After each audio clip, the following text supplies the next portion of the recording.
Hi నమస్తే, నేను మీ Nandini. Welcome back to Nandini Ramesh world.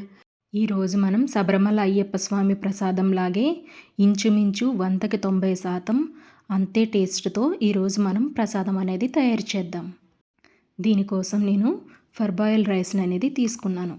దీన్నే ఉడికించిన రైస్ అనేది అంటారు. మీరు దీనికి బదులుగా రెడ్ రైస్ కూడా యూజ్ చేయొచ్చు. మన సాంప్రదాయ పద్ధతిలో శబరిమల ప్రసాదాన్ని తయారు చేయడం కోసం ఈ ఫర్బాయిల్ రైస్ లేదా రెడ్ రైస్ అనేది యూజ్ చేస్తూ ఉంటారు. నేను 1 కప్పు రైస్ అనేది తీసుకున్నాను. మనం ఏ కప్పుతో అయితే తీసుకున్నామో మిగిలినన్నీ కూడా ఈ కప్పుతోనే కొలత పెట్టుకోవాలి. ఇది మనం 1 or 2 టైమ్స్ అనేది వాష్ చేసి పెట్టుకోవాలి. ఇలా క్లీన్ చేసుకున్న బియ్యాన్ని ఇప్పుడు పక్కన పెట్టేసుకొని, ఇప్పుడు స్టవ్ వెలిగించి ప్యాన్ అనేది పెట్టుకొని ఇందులో 2 స్పూన్స్ అనేది గీ వేసుకోవాలి. ఇది కొంచెం బాగా మెల్ట్ అయిన తర్వాత మనం ఆల్రెడీ వాష్ చేసి పెట్టుకున్న రైస్ అనేది ఇందులో మనం యాడ్ చేసుకోవాలి. ఇది మనం బాగా అనేది బ్రౌన్ కలర్ వచ్చేంత వరకు మనం ఫ్రై చేసుకోకూడదు. దీన్ని మొత్తం నెయ్యిలో అనేది మనం బాగా కలుపుకొని ఒక 2 మినిట్స్ అనేది ఇది ఇలా కలుపుకుంటూ ఉంటే మనకి బియ్యానికి అనేది గీ అనేది బాగా పడుతుంది. ఇప్పుడు దీన్ని మనం ఇందులో నేను 1 కప్పు రైస్ అనేది తీసుకున్నాను కాబట్టి 4 కప్పులు అనేది వాటర్ యాడ్ చేసుకుందాం. ఇదంతా మనం వాటర్ యాడ్ చేసుకొని మూత పెట్టేసి మనం కుక్ చేసుకుందాం. ఈలోపు మనం వేరొక స్టవ్ మీద ఒక గిన్నెలో అనేది 1 కప్పు రైస్కి 2 కప్పులు అనేది తాటి బెల్లం అనేది తీసుకోవాలి. ఇది మనకి ప్రసాదానికి అనేది తాటి బెల్లం అనే యూజ్ చేస్తాం. నేను 2 కప్పులు తీసుకున్నాను కదా. ఇప్పుడు ఇందులోనే కొంచెం లైట్గా వాటర్ అనేది యాడ్ చేసుకొని ఈ బెల్లాన్ని అంతా బాగా మెల్ట్ చేసుకోవాలి. ఎందుకంటే ఇందులో ఏమైనా డస్ట్ ఏమైనా ఉన్నా సరే మనం వడకట్టుకుంటాం కదా, అప్పుడు పోతాయి. చూడండి, బెల్లం అనేది ఇలా కరిగిపోయింది కదా. ఇప్పుడు దీన్ని తీసి పక్కన పెట్టేసుకుందాం. ఇప్పుడు మనకి రైస్ అనేది ఎలా కుక్ అయిందో చూద్దాం. మనకి రైస్ అనేది ఆల్మోస్ట్ కుక్ అయిపోయినట్టుగా ఉంది. ఇది బాగా మెత్తగా కూడా కుక్ అవ్వకూడదు. మనకి ఈ రైస్ అనేది మనం జస్ట్ ఇలా పట్టుకొని చూస్తే మనకు కొంచెం ఇలా స్మాష్ అవ్వాలి. చూడండి, మనకి ఈ కన్సిస్టెన్సీలో అనేది అయితే మనకి రైస్ అనేది కుక్ అయినట్టు. అలాగని బాగా కుక్ అయిపోయినా లేదంటే కొంచెం గట్టిగా ఉన్నా సరే మనం బెల్లం అనేది వేయగానే ఈ రైస్ అనేది కొంచెం గట్టి పడిపోతూ ఉంటుంది.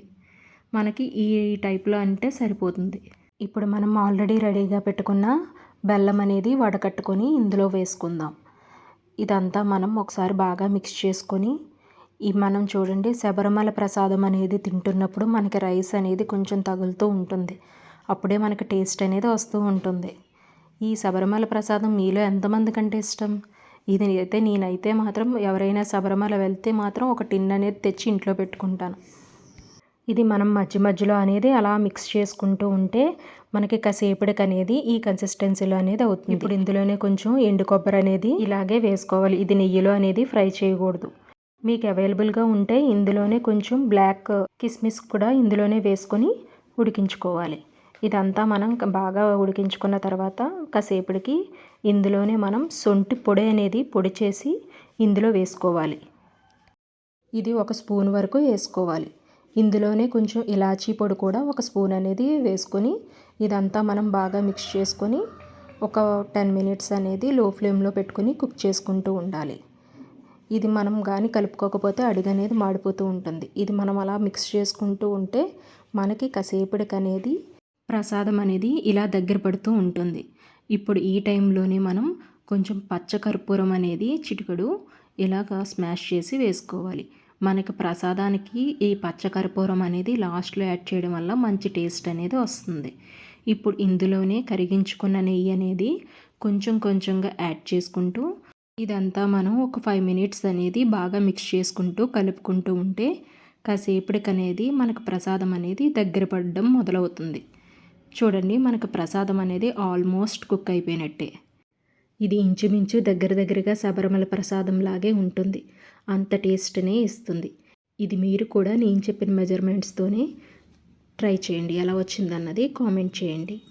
ఇంకా ఎవరైనా నా ఛానల్ని సబ్స్క్రైబ్ చేయని వాళ్ళు ఉంటే సబ్స్క్రైబ్ చేయండి, ఇలా షేర్ చేయండి.